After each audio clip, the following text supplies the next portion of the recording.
Welcome to New Mexico Black Rifle Operators Union. I'm your host, Sean. You know, we've deteriorated as a society when judges come out and say the Second Amendment has no place in court. That's the case that's been going on. That's not what I'm talking to you about. Makes you want to look at who you're voting for, especially in local elections, because those matter. So I'm going to talk about something that's kind of near and dear to my heart.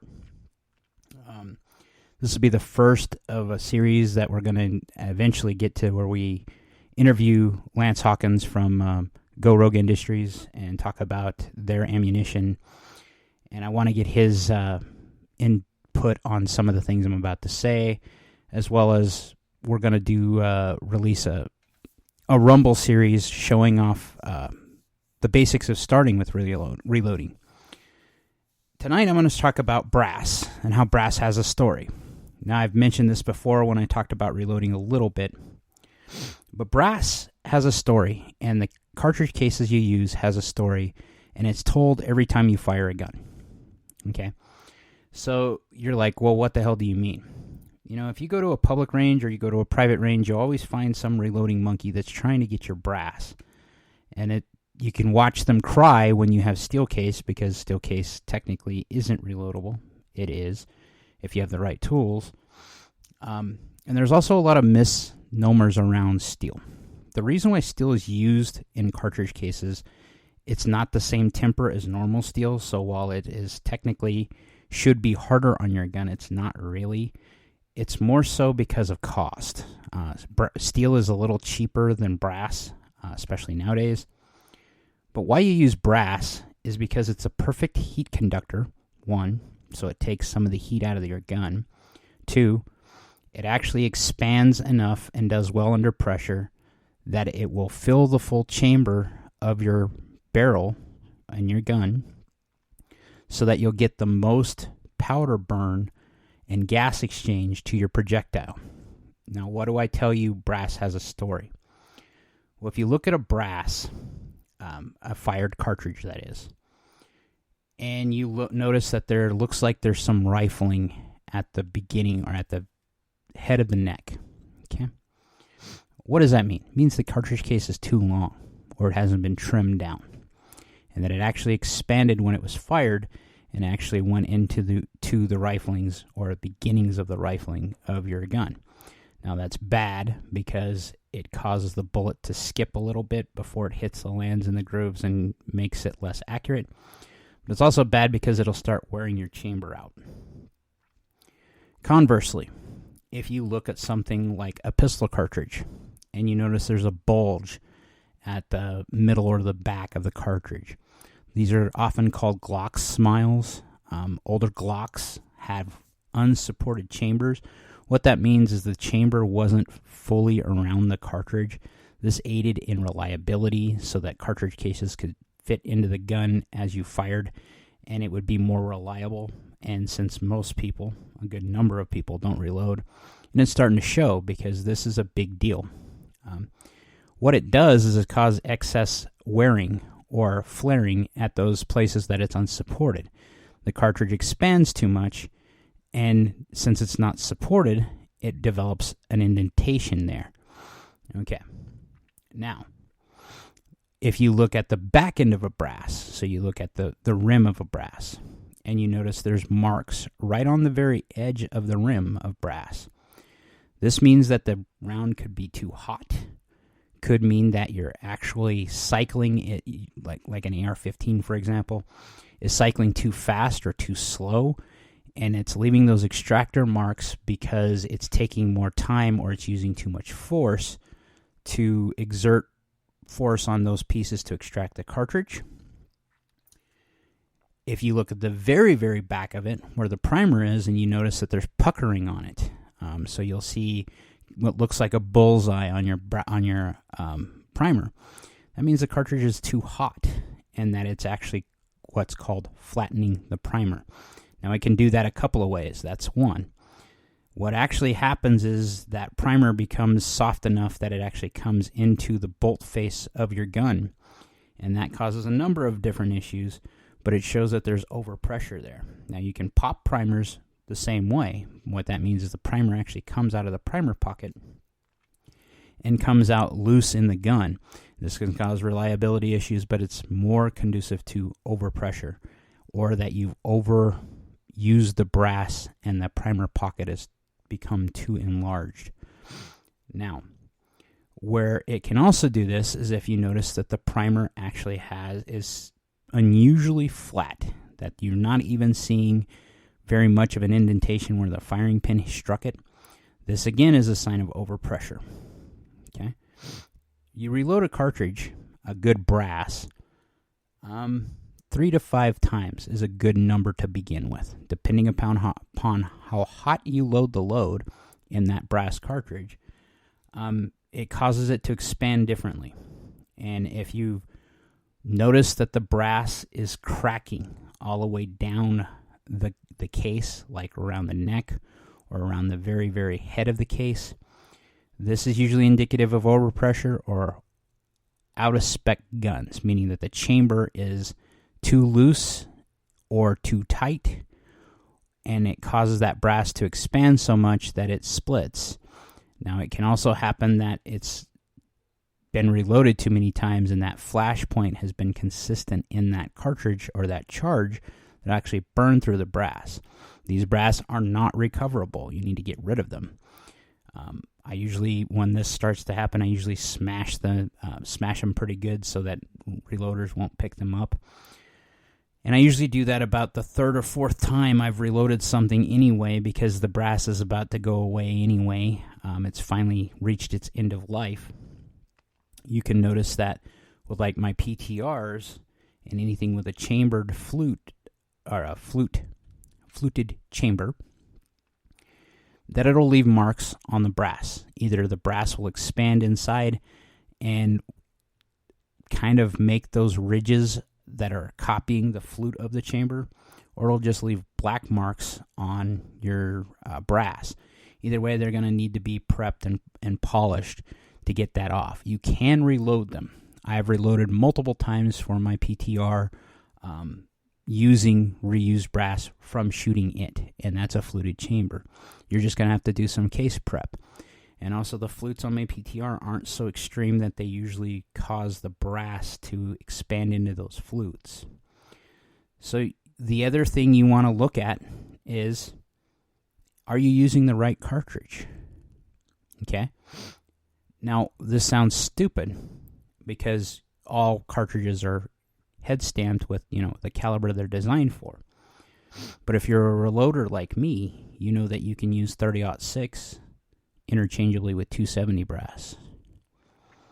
And if you're an experienced reloader, you can use 30-06 brass to make 8mm Mauser brass. And it's technically possible, I believe, to use 06 brass to make 308 brass. Now, I'm not 100% sure on that last one because I've never done it.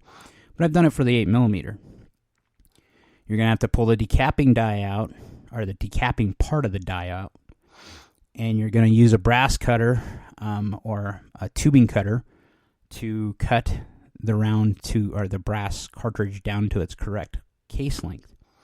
Case length matters because of what I said first. You don't want it to expand into the lands and grooves of the barrel. You want it just to hold enough gas and enough pressure to cause the best exchange of powder burn to the bullet so that it goes down the barrel the best way possible. This all sounds stupid. It sounds minor. But this is something you have to think about. When you start reloading, you have to do a lot of case prep. First, you clean them. Okay? Now, a lot of dudes will say, well, why do you clean them? Why is that such an important step? Think about that carbon exchange when you burn the powder inside the cartridge itself. That powder buildup is inside the brass, and over time that leaves a residue that will reduce its capacity of that brass. So you want, for the charge that is. So you want to wash your brass, or at least polish them, tumble them. Now I do both. My friend Lance will tell you that he uses a special type of wash and a special way of washing because it does exactly that, and he has to do it in mass, where I don't have to do it in mass. And when I say mass, I'm talking thousands of rounds of cartridge cases. When you do stuff like this for an industry or for a business, you're not going to be dealing with, say, 100 rounds like I would. This is one of the reasons why I'm not a huge fan of reloading pistols, is because they're really, really tiny, and I have really, really big sausage hands, and it sucks getting your fingers pinched between a die and the ram that pushes the cartridge case into the die. You also need to prep the primer pocket. So if you take once fired military brass, they're usually sealed around the primer one of two ways. They're either sealed with a lacquer or with a sealant of some kind, or they're double pressed in, and it makes the primer pocket have this little ring around the outside of the primer, and this is to encourage the primer not to escape. So you're going to have to punch that primer like you normally would when you're sizing your die or sizing your case, but you're going to have to re-ream that pocket and get rid of that little ring. Okay, but you also want to clean any debris that's left over from the primer itself. That includes residue, but it also includes little pieces of the primer. There's nothing worse than having an anvil from another previous primer and you didn't clean it out, and you stick your primer in, and now your primer sticks too far out, or seats your primer, that is. So those are those pieces. You also want to make sure that the cartridge case itself doesn't have any of those deformations that I was just talking to you about. Now the rim ones, depending upon how extreme they are, where you see extractor marks on them, they can be reloaded to some degree. I've seen them where the overpressure of the cartridge has actually canted the rim slightly, and those aren't reloadable, at least safely, because it causes the cartridge to sit in there awkwardly in the chamber, and that's bad. The idea of when you're reloading is to build the perfect charge with the perfect amount of volume in there so that you end up with like a rectangular or a cylindrical charge consistently, and that you have consistently ignited the powder from end to end in a way that it leaves the least amount of residue and increases the amount of gases needed for the bullet to escape the barrel, but without causing overpressure to cause wear on the brass or the gun itself, and to cause it to cycle correctly. Now, depending upon the load, depending upon the powder, there's going to be different foulings that happen with your gun. You know, if you look at the M16, for instance, the M16 had teething issues because some idiot decided to use ball powder instead of stick powder, because we had a lot of ball powder after the wars, and they wanted to get rid of that and use that. Now, you can do that, but you're going to have excess carbon fouling inside the gun, either in the gas system or in the chamber and in the bolt carrier group itself in the AR-15's case. Now, that's where you start tuning your cartridge and knowing your powders, the burn rates, and what they do. You know, this is not something you just jump into. You have to do a lot of research to figure out these things I'm telling you right now. The stuff I'm telling you just about the brass is years of experience learning from my uncle, my father, Lance, a number of other reloaders. Because picking up brass off the floor at a shooting range or out in the middle of the dirt, because, you know, I live in northwest New Mexico where you can shoot on BLM land and you find caches of brass where people just don't pick it up. You look at it and you see, well, is the gun in good repair? Because that means the brass could be used or serviced, or it's totally useless and worthless. For instance, I have a huge love for the for the British 303. Okay. Now, why do I like it? Because I like the gun. But they are notoriously bad on brass because their chambers wear. Same thing with the Spanish 7mm Mausers. And you won't know that unless you know the story of the brass. You know, you can take it to a gunsmith, spend thousands of dollars or hundreds of dollars nowadays to have someone check the chamber. That's probably the best bet for you. But you can also find out just by firing one round and checking the brass and seeing what story it tells you.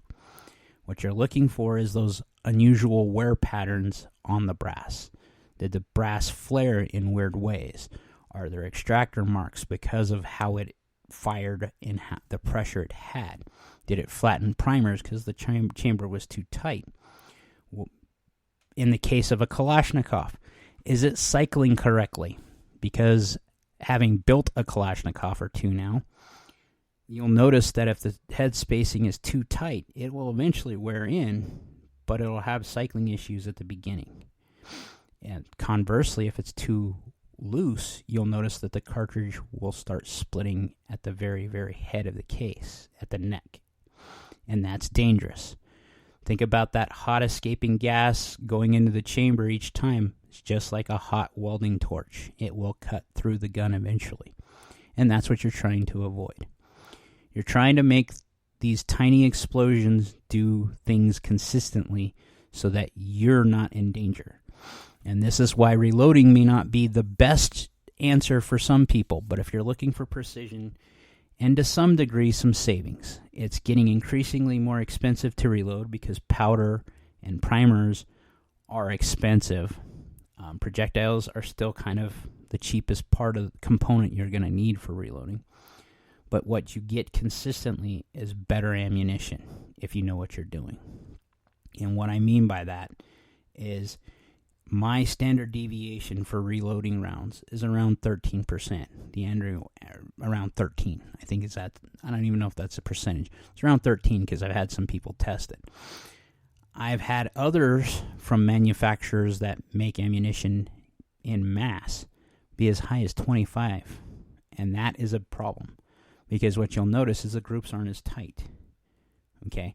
Now, if you pay very close attention and you measure each cartridge load and you measure every powder, every little aspect of this, every little bullet, every little thing down to its, 0.001 percentage of its weight and its diameter and everything else, you can reduce those group sizes, and that matters at extreme long range.